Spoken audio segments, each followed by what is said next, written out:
ఏర్పేడ్లోని IIT Tirupati ఆధ్వర్యంలో ఏక్ భారత్ శ్రేష్ఠ భారత్ యువ సంఘం 6 కార్యక్రమం ఘనంగా ప్రారంభమైంది. దేశవ్యాప్తంగా విద్యార్థుల్లో జాతీయ ఐక్యత, సంస్కృతి, అభివృద్ధిపై అవగాహన పెంపొందించే లక్ష్యంతో ఈ కార్యక్రమాన్ని నిర్వహిస్తున్నారు. జిల్లా collector doctor yes Venkateshwar, IIT director doctor ఏ సత్యనారాయణ కలిసి కార్యక్రమాన్ని ప్రారంభించారు. మహారాష్ట్రకు చెందిన సుమారు 50 మంది గ్రాడ్యుయేట్, పోస్ట్ గ్రాడ్యుయేట్ విద్యార్థులు ఇందులో పాల్గొంటున్నారు. ఈ కార్యక్రమంలో భాగంగా విద్యార్థులు తిరుమల శ్రీవారి ఆలయం, శ్రీకాళహస్తి దేవాలయం, శ్రీ సిటీ పారిశ్రామిక కేంద్రం, శ్రీహరికోట రాకెట్ ప్రయోగ కేంద్రం, ఎస్వి యూనివర్సిటీ, మహిళా విశ్వవిద్యాలయాలను సందర్శించనున్నారు. అలాగే అమరావతి ప్రాంత అభివృద్ధి పనులు, ప్రభుత్వ నిర్మాణాలు, విద్యా వ్యవస్థపై కూడా విద్యార్థులకు అవగాహన కల్పించనున్నట్లు అధికారులు తెలిపారు.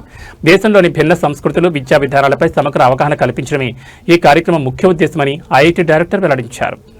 ఏక్ భారత్ శ్రేష్ఠ భారత్ లో భాగంగా యువ సంఘం 6 అనేది ఈరోజు ఇనాగరేట్ చేసుకున్నాం ఐఐటి డైరెక్టర్ గారి సమక్షంలో.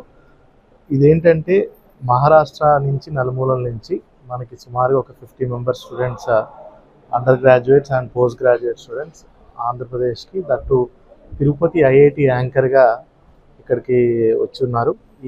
వీళ్ళందరికీ కూడా ఒక వారం రోజులు మనకి ముఖ్యంగా తిరుపతి జిల్లాలోనే ఉన్నటువంటి వివిధ ప్రాముఖ్యమైనటువంటి ప్రదేశాలు, పైన తిరుమల కానీ, శ్రీకాళహస్తి టెంపుల్, అదేవిధంగా శ్రీ సిటీ, శ్రీహరికోట మరియు ఇతరత్ర యూనివర్సిటీ ఏదైతే మహిళా యూనివర్సిటీ వీటన్నిటి ఉందో అక్కడికి తీసుకెళ్ళడం, అక్కడ ఎక్స్పోజర్ విజిట్ లాగా చేపించి అక్కడ ఈ పిల్లల నుంచి వాళ్ళు క్రాస్ లెర్నింగ్, వాళ్ళ నుంచి మహారాష్ట్రలో ఉన్నటువంటిది మనం నేర్చుకోవటం, ఇక్కడ ఉన్నటువంటి ఇది వాళ్ళు నేర్చుకోవటం అనేది జరుగుతుంది. అదేవిధంగా ఒక 1 to 2 days అమరావతికి కూడా వెళ్ళి అక్కడ క్యాపిటల్ రీజియన్లో వర్క్స్ ఎలా అవుతున్నాయి, మిగతా పనులు ఎలా అవుతున్నాయి, మిగతా యూనివర్సిటీస్ ఎట్లా వస్తున్నాయి అక్కడ, అదంతా కూడా వాళ్ళు చూస్తారు, వాళ్ళ ఇన్పుట్స్ ఇవ్వడం జరుగుతుంది.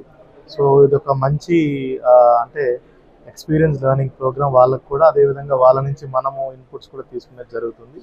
ఓవరాల్గా ఇది గవర్నమెంట్ ఆఫ్ ఇండియా తరఫున, గవర్నమెంట్ ఆఫ్ ఇండియా ఫండ్ చేస్తూ ఈ ప్రోగ్రామ్ని ఎవ్రీ ఇయర్ ఒక్కొక్క ఇన్స్టిట్యూట్ యాంకర్ చేస్తుంది. ఈ సంవత్సరం మనకి ఆంధ్రాలో ఐఐటి తిరుపతి దీన్ని యాంకర్ చేయడం అనేది మనకు కూడా ఒక మంచి అవకాశంగా భావిస్తూ నెక్స్ట్ 1 week కూడా వీళ్ళందరికీ వేరియస్ ప్రోగ్రామ్స్ చేపిస్తూ ఒక మంచి ఎక్స్పీరియన్స్ వాళ్ళకి ఇవ్వాలనే ఉద్దేశంతో ఈరోజు స్టార్ట్ చేయడం జరుగుతుంది. Thank you. సో కలెక్టర్ గారు చెప్పినట్టు ఈ ఏక్ భారత్ శ్రేష్ఠ భారత్ ఇనిషియేటివ్లో యువ సంఘం ప్రోగ్రామ్ 2 years బ్యాక్ మేము కూడా ఐఐటి తిరుపతి యాంకర్ చేసింది. అప్పుడు అరుణాచల్ ప్రదేశ్ తోటి చేసాం, ఇప్పుడు మహారాష్ట్ర తోటి దగ్గర ఒక 50 స్టూడెంట్స్ వచ్చారు.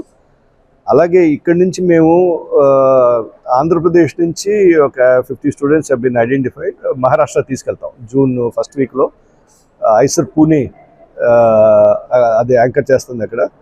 సో ఇక్కడ వచ్చినప్పుడు ద హోల్ ఐడియా ఈజ్ యూత్కి నేషనల్ ఇంటిగ్రేషన్, వాళ్ళు ఇండియాలో different parts of the country, అక్కడ కల్చర్ ఏంటి, అక్కడ ఇండస్ట్రియల్ డెవలప్మెంట్ ఏంటి, అక్కడ ఎడ్యుకేషనల్ ఈకోసిస్టమ్ ఏంటి, అన్ని అవేర్నెస్ క్రియేట్ చేయడానికి ఈ ప్రోగ్రామ్ మన ఆనరబుల్ ప్రైమ్ మినిస్టర్ గారు ఇంట్రెస్ట్ తోటి స్టార్ట్ అయింది. ఇది 6th edition ఈ సంవత్సరం. సో స్టూడెంట్స్ని అంతా ఇదే తిరుపతి చుట్టుపక్కల starting from visit to temples, మన వెంకటేశ్వర స్వామి గారు తిరుమల టెంపుల్, తర్వాత ఏమో శ్రీకాళహస్తి, గుడిమల్లం ఇవన్నీ చూపించి, తర్వాత ఏమో ఇక్కడ ఇండస్ట్రియల్ డెవలప్మెంట్, మన శ్రీ సిటీ, అలాగే శ్రీహరికోటలో sir facility where rocket launches అన్ని జరుగుతాయి. అలాగే ఇన్స్టిట్యూషనల్ విజిట్స్ మహిళా యూనివర్సిటీకి, ఐసర్కి, ఐఐటీలో ఎలాగా ఉంటున్నారు. అదే కాకుండా క్యాపిటల్ సిటీ కూడా చూపిద్దామని మనకు అక్కడ తీసుకెళ్తున్నాం. అక్కడ కూడా మళ్ళీ ఎడ్యుకేషనల్ ఈకోసిస్టమ్, తర్వాత ఏమో సిఆర్డిఏ వాళ్ళు they will showcase what is the development coming up there. Governor Kuda is going to address them when they go to the capital city. So we are trying to give them a full-fledged experience, and IIT Tirupati is very excited and honored to host this event. Thank you very much.